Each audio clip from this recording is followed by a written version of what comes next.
Hello, everyone. Welcome to today's Mike Ames Show. And we are lacking in a Mike Ames. Today, we are joined by the beautiful, fantastic, suave, debonair Peter Ames. How you doing, Ped?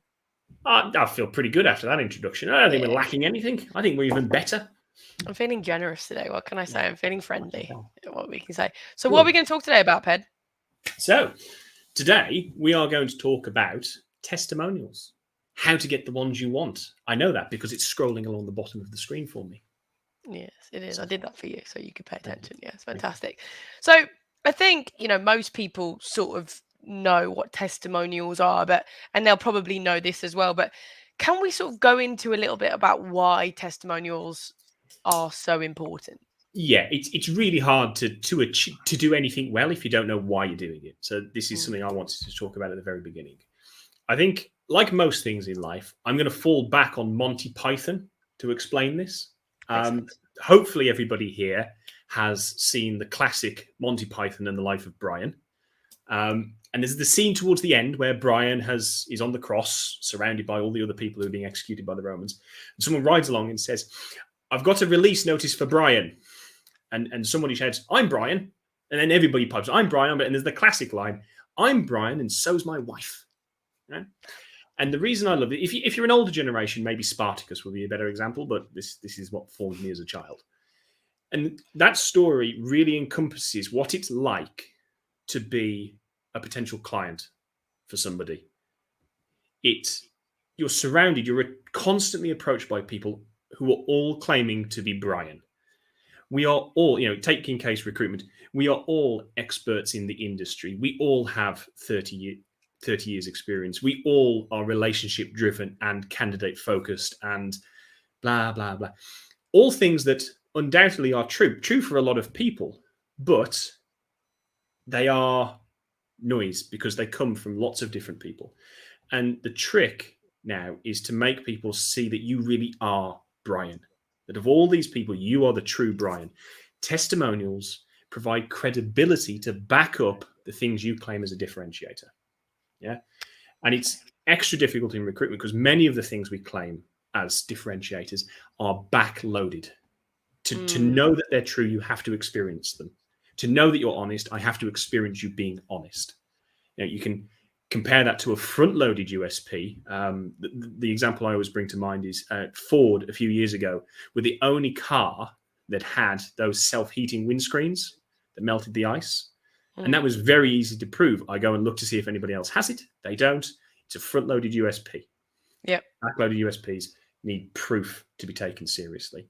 So the reason we want testimonials is because they give us proof to put in the face of target clients, target candidates that demonstrate all the things I'm claiming here are absolutely true. Take me seriously. Let's engage. Okay. All right. Well, that makes sense, I think. And I think everybody, especially that backloaded USP thing, is really powerful there. So, what makes a good testimonial? Because I think everybody's sort of seen testimonials, and some people are affected by them better than others. There are definitely good testimonials, and there are definitely bad testimonials. So, how do I know that I'm getting a good one? Okay. So, first of all, a good testimonial will reinforce your key messages. So if your key message is that you're a specialist in the field, your testimonial should talk about just how well you know the field. They shouldn't just be, "He's a great guy, great to work to." If that is your USP. your USP, then your testimonial should say that. If it's your years of experience, it should reinforce that. Your testimonial should just reiterate the key messages you've got. If you can, they should have facts and figures in them, which can be tricky sometimes because some people, I do love facts and figures. Facts and figures are genuinely taken more seriously, especially when the testimonial is kind of very clearly, evidentially coming from the person that it purports to be from. So I think, what's the sign of a bad testimonial? That's the other flip side of this. A testimonial shouldn't be blind. Oh, shouldn't be no. named. No, that's actually no point to them anymore. They're actually damaging. That's my personal opinion. If I see a testimonial and I don't know the name of the person, I can't see the name of the person against it, my automatic assumption is either they're not happy enough with you to put their name against it, or it's not true. Yeah, it's my button. It's a Too lie. logical It's a conclusion. lie. How hard You've is it made to them get up. permission? Yeah, exactly. Yeah. Maybe there are certain industries, certain specialist legal industries where people don't want people to Yeah, but know they're even doing then they'll have a something. case study and it'll be different. It's not a Yeah. testimonial. It's not written from a first person point of view, is it? Yes, exactly. Yeah. So don't use blind testimonials. And the other one is that your testimonial should ring true. We've all read testimonials, I think, that are very clearly written by the person who's trying to sell the service that they want you to buy. Oh yeah. It just reads wrong, doesn't it? It reads wrong. People all their testimonials read the same. That's the other one. Everything on Yeah. their website all reads the same, you think. Yeah, you just think, I've never written or said that about any service. I can't believe a human being does. The classic one is Amazon reviews. I love Amazon reviews. So it's like, oh my God, there's a very similar word pattern here. So they need to ring true. And there are certain ways to do that, which I can kind of... So let's go into one of them. Yeah. So like, say I've got someone on the phone and they say, I'll do you a written testimonial. And now that's fine. And I could say, yeah, I'd write it through. Or I could say, I'll write it up for you and send it through. But then you get that negative thing. So what's a better way of doing it if I've got someone on the phone that I've just asked for? Okay. Yeah. Before they even get on the phone, really, this is worth mentioning that you want to make it as easy for them as possible. So the odds are you are going to end up writing something. That's pretty likely. I'm not saying don't write them for people. Make it as convenient as you can. But the reason we're talking about phone is because you really need to do this on the phone. You need to ask on the phone. And then once they're on the phone, or if they've agreed sort of in written form, you need to pick up the phone and ring them. Because what you want to do is you want to capture the way they speak. I do this. I help some people write some of their LinkedIn posts when they're getting started. And one of the first things I try and do is I try and listen for those little turns of phrases that people use. How do they and ah? How do they interject? How do they jump from one thing to another? There's phrases people use, and you're looking for that honest reflection of their speech. So as you're speaking to people on the phone, you're asking them the question. And I think you're going to talk a little bit later about how to ask a good question, Kirsty. So I'll get into that.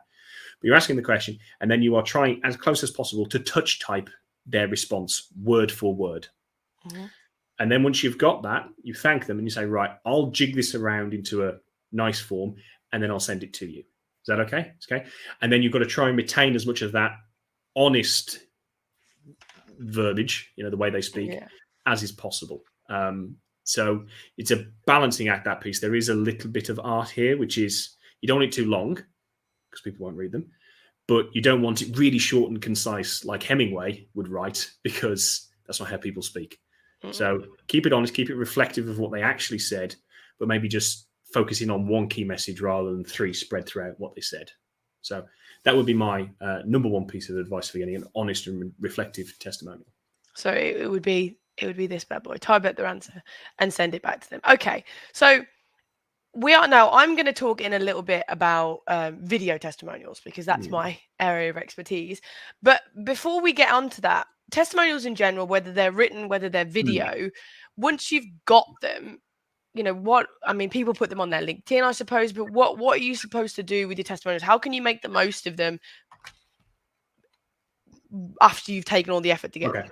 Right, there's going to be two scenarios in which you want a testimonial to play a part. It's going to be during the very first early stages of interactions, where you want someone to give you the time of day, which may well mean they come to your testimonials before they ever speak or interact with you. So the most common places that's going to be your website, and it's going to be your social media. So there are kind of two angles here. Number one, if you can get as many people, in recruitment, we have lots of customers, we have clients and candidates. You want both to do a written testimonial on LinkedIn that is named, associated to their profile, and that you can just point someone to and say, look, if you go to my profile, there's 50 testimonials from people saying I'm awesome and reflecting what I claim. And if people go there, because people check out LinkedIn profiles very early on, the research is very clear on this, invariably they go to the testimonials page to see if there are any. And if you've got just a big number, sometimes that's enough. It really makes a difference. And then you can think about other places they might look for you online. Google reviews for your business. That's something that I think can make a big difference these days. People do see it. And again, it's associated to a name. So that's two places to use it. Social media as well. You can make posts about it. So you can do carousel posts, image posts with just the text in it. That works well. Just occasionally rolling it out, not all the time, maybe one post in 2-3 weeks, but it just reinforces it. Then you've got your website. So the website needs to have it scattered throughout. You never quite know where people are going to go. So I would recommend scattering your written testimonials, especially throughout the site. But the other thing you can do, especially with video testimonials, is you can create a testimonial wall. This is ours. So Let me just this is ours. This is a great example of this. So, we're all about video. So, Kirsty, do you just want to talk people through this? Yeah, so this is literally at the top. If you click testimonials, this is the page it brings it to, and you can see it is just video after video after video of people just saying that we do what we say that we do, and it's incredibly powerful because it's a great. People very rarely watch them. That page gets a lot of traffic, but those videos don't get. You don't. 10, Nobody 15 watches all of seconds. them. But it's just proof that, oh, okay, somebody's taken the time to do this, put their name on it. It's got all the job titles on the bottom and everything as well. So for us, it's one of our most powerful pages to use things on. And then, so we've sort of covered social media and websites, which is what we've got there. And then there's one more, which is great for written testimonials, is there not? Yes, yeah, written testimonials. This is the only one this really works with. You can have a dedicated page, and it's towards the back end of the relationship before they become a client, where perhaps they just need to be tipped over in confidence. They just need, well, yeah, I love the sound of it, and there's just that hesitation. It's when you'd use it, or you'd use it. I mean, Mike's worked with someone, I think, who in the past kind of basically just sent a testimonial sheet out and said, if you want to talk to me, talk to me. And it did have some traction. So what is a testimonial sheet? Good question. Sorry, I should have said that. Yeah. Testimonial sheet. Thank God you're here. Yeah. So testimonial sheet, 1 or 2 pages, if you can, with pictures to reinforce that there's a person behind it. And then you just put all the testimonials on. And when I say 1 or 2 pages, it's 1 full page. And then the back page shouldn't be like the extra one we couldn't fit. It should be another full page. So 1 page when you've got enough, 2 pages. And the beauty of a testimonial sheet, is that you can have multiple ones. So you can have the testimonial sheet for initial contact with people, which reinforces the key messages people care about. Then you can have another testimonial sheet for tipping them over the edge, where it's more about the backloaded USPs they want to buy into. Or you can have one focused on different products, different industries, things that reinforce your exclusive deals, your contingent deals, those kinds of things. So lots of different testimonial sheets, but you only ever send one at a time. And you can put it in front of people, and it's just, there's a confidence of just flicking it on the table that screams, yeah, I really will do this. Fantastic. Okay. All right. So I think we've pretty much covered that. So, we've got those places that we can use. We understand why they're so important. We understand how to get a good written one. We understand where to use the written and the video testimonials, because with video testimonials as well, you can just post them clips on social media. You can post clips on your website, things like that. Yeah. Shall we move on to this next? I was going to say video testimonials. I think at this point, I'm going to have to hand over the title of talent. Oh, wait, I already did.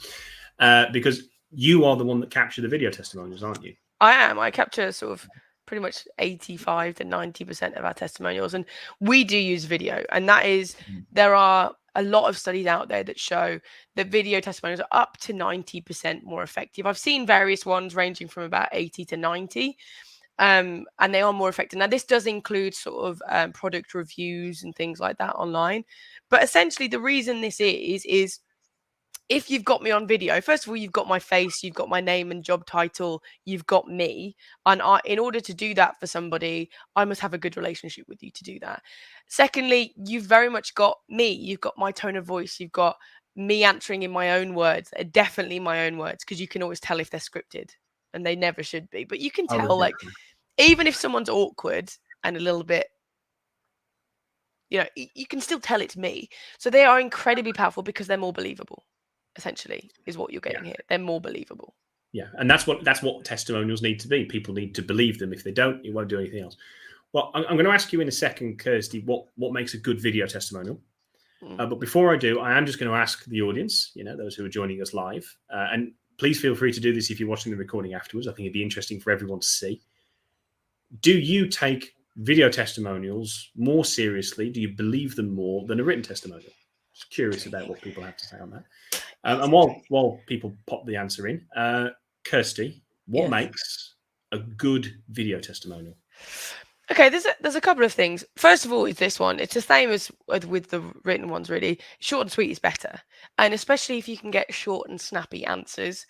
There are tricks to do that, and I will tell you them in a second. But you don't want a 15-minute video of somebody talking. You want kind of a 3-minute video or various 20-second clips. Really is the way forward. You also want it to be very authentic, and you want them to say what you want them to say. Again, I'll tell you that to begin with. But before you do that, you actually need to get somebody to agree to it. Now, I think it's gotten easier since more people have got used to using things like Zoom and Teams. Mhm. But historically, people are more hesitant because of that reason I mentioned earlier. They're more vulnerable. It's very much them on screen. Some people say they've got a face for radio. Some people aren't happy with. I had in lockdown, I had loads of testimonials arranged, and nobody wanted to do them because they wanted to get their hair done first. So there's an image thing. So there are a couple of ways that you can to get people to agree to them. The number one most powerful thing is this. You need to ask the person at the beginning of your relationship. This is commonly called a two-part ask, if anybody's ever heard this before. So essentially what it'd be, Pete, if you and I started working together, on the onboarding of you as a client, I would say something like, oh, also, we utilize video testimonials here at Flair. Would you be happy if at the end of this project or after I've proven myself, whatever is most relevant, I come to you and ask for a video testimonial? Now, most people will say yes because they're not asking to do one now. They're accepting that you can ask later if you want. So they've said yes.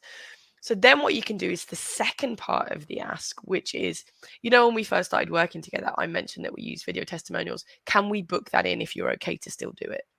And you just book it in there and then. So because you've got that two-part ask, it separates them out. It separates the fear, and it allows you an easier way to bring it up later because you've already brought it up at a very easy time to do so, if that makes sense. Yeah. And if I can actually just pick up on something you said there as well, which I think is really an important point. The odds are that the person asking to capture the video testimonial may not be the person that actually captures the video testimonial. Mm-hmm. And if you create a window for someone to change their mind, say, okay, I'll get Kirsty to get in touch and organize it, there's a good chance there'll be dropout. So you need a mechanism to book into someone's diary there and then on that call. So they say yes, you get them booked straight away. Yeah, you book them in as soon as possible. You don't give them a chance to sort of run away. But like I said, I sort of get a fairly high acceptance rate. Most people I know do, even traditionally more complicated industries such as the legal area, because obviously there's a lot of ramifications around that for them. But yeah, so the best thing to do is ask early and then remind them of it later. So then the second thing when you come to a testimonial, the second sort of hardest thing is to get them to say the right thing. If I don't want them to constantly say, Kirsty's amazing. Well, I do, obviously, because I want to hear that. But I don't just want them to hear, Kirsty's incredible. I want them to say the key messages that you mentioned earlier. I want them to talk about that. I want them to talk about if they've used any facts and figures. When you're speaking to clients, they'll say something like, oh, my profits have increased 200% or something like that. I want them to say that. So the key is to ask them the right questions. Okay. And I've seen you do this. It is like mind magic. The way you can ask the question and they say it and you're like, that's way better than we could have ever written. It's honest, it's natural. Yes, and it's in their own words. But it's real. Yeah. So the way that you would do this is you would give them the answer in the question. Okay, so let me do this as an example. So Pete, Kirsty really tries hard to make sure that the course is simple and process driven, and makes the steps as simple as possible. How easy was this process for you, Kirsty? It was really simple. Yeah, I'm going to use the words you've planted in my brain because I'm struggling. Oh, it was really simple, really easy. Kirsty was brilliant at making it that, blah, blah, blah. So the key here is there's two things. Is one, I've had some people tell me that this feels disingenuous or manipulative. It's not, because no one will ever say something they don't agree with, no matter how much I put those words in their mouth. But secondly, a lot of people are really appreciative of a sort of guide. They like the idea that you've sort of given them an answer, because many people say, oh, tell me what you want me to say. And I would never do that. But you sort of say, sorry, I was going to say, I remember some of the testimonials before we kind of hit on this method, and people would give a rambly answer, and then they'd be almost apologetic and guilty because they knew they hadn't done a good job because they wanted to do it for us. And exactly. yeah. So you give them help, really, and they're not going to say everything that you say. I think I probably get about 80% of what I say I get repeated back to me, and that's because I've been doing it a while. When I first started, it was about 50. But giving them that help is something that they're really, really going to appreciate, and it's going to give them a lot more confidence. And also, when they say the right things, thank them and things like that, and make sure that when you get the right answer from the question, you support that and you say thank you very much and you repeat things back. But then there is a sort of other area of problem when it comes to video testimonials, is that they will get a review of this. I would never post something unless I had email confirmation that they're happy with the final product. It's just me covering my ass, really, and you can do what you want. And so there's a possibility that somebody is gonna, if they feel uncomfortable, they're gonna be like, oh, I don't want to do it. So the thing that you can do is this: stress this throughout the testimonial. Stress it when you're asking for the testimonial, stress it when you're doing the testimonial, stress it afterwards. And by stressing that they are in control, they honestly relax. It's amazing to see, because they kind of know, oh, if this is rubbish, I won't do it. I'm not gonna make it work. So by constantly stressing that they're in control, that they get final sign off, that you won't publish anything that you don't want. I always make a joke as well, because our family is historically not very good with spelling. So I always say, look, when I give it to you, can you really check all the names and that I've got your job title right?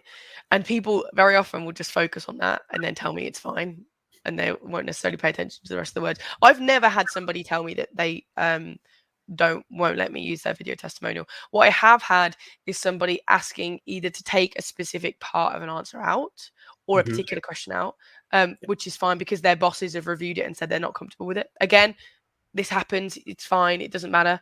But yeah, if by stressing that they're in control, by giving them the power, you make them more relaxed. And having somebody relaxed on camera is key to getting a good testimonial, because a little bit of nerves is good because it's human, it's real. But you also want them to, you don't want them to remember. You don't want that. You want them to speak clearly and smile and be happy. And that's the key. Yeah. Or you don't want them to be so stressed that they're kind of looking at you to check everything's okay, because then it sounds like you just put them like, have I remembered this right? Because that's the really important thing. In fact, what you just said there about some of that, this is another thing I don't think was one of the tips, but we talked about it in the past several times.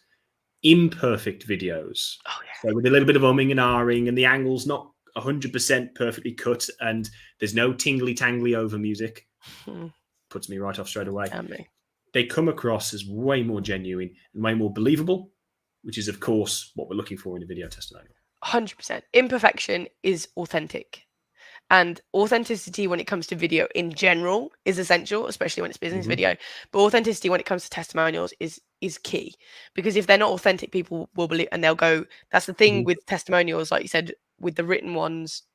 If they're blind, it goes negative. It's the same with with video testimonials. If they're not authentic, if they're like clearly reading a script as they're speaking, no, it's not going to work. So having mistakes and encouraging people when you tell them that, like, I want you to say, it's good. It makes it more real. And sort of the other thing is, I mean, this isn't sort of one of the tips that I stress, but this is a really big one. To make them smile when they're doing it, because you want them to come across as friendly and like they have a good relationship with you. I'm really happy to be working with these guys, rather. Yeah, and really happy. I'm being genuine. I like them, and it's a key one. So yeah, so when it comes to the video testimonials, key things are: the beginning of your relationship is when you ask about video testimony. You're not going to get it. You're going to prove yourself first. But once you've done that, you then do the second part of the ask. It's that 2-part ask. Make sure you've sorted out your questions, okay? Make sure you've got those sort of leading questions and you know the key messages that you want to bring out and you've done your work on it. Asking the right questions is key to getting a testimonial that you're going to want to use later. Yeah. And finally, throughout the process, to keep the person as comfortable, as powerful, as genuine as you can, stress that they are fully in control and they get signed off. Honestly, this one tip will give them so much more confidence. It's truly incredible. Yeah, it is. Makes a huge difference. Okay, well, I think we've covered the ground we needed to cover today. So I'm just going to do a quick summary. But before I do, if you've only joined us after the start, I just want to say we had Judith. Thank you, Judith. At the very start, say I explained why a testimonial is important in a really great way. Thank you, Judith. Another Thanks, Monty Judith. Python fan. It's going to take me days to get that his head to deflate after that comment. It's just look at it. So, in summary, testimonials are the answer to the problem of convincing prospective clients that you genuinely will deliver a service that is different to other people, because everyone else is claiming to deliver a service which is different to what's delivered by other people. The hallmarks of a really good testimonial are that they are genuine. So you need to capture the way people speak if you're doing it in written. You need to let them and and make little mistakes if it's on video. You need to then get that testimonial out into the world. You need to make it so people can easily find it, which means your social media profiles and your website. And you need to make sure that you've got it really concisely put together on your website or in a written form on paper, so that you can give it to someone and say, right, here's just a wall of proof that we genuinely deliver on what we say.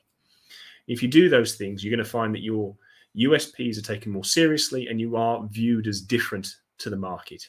Even if you're saying the same things, you're different because you've got the proof to back it up. And then finally, when it comes to capturing a video testimonial, Kirsty ran through it, two-stage ask, make sure you get the right questions in there and make people feel comfortable.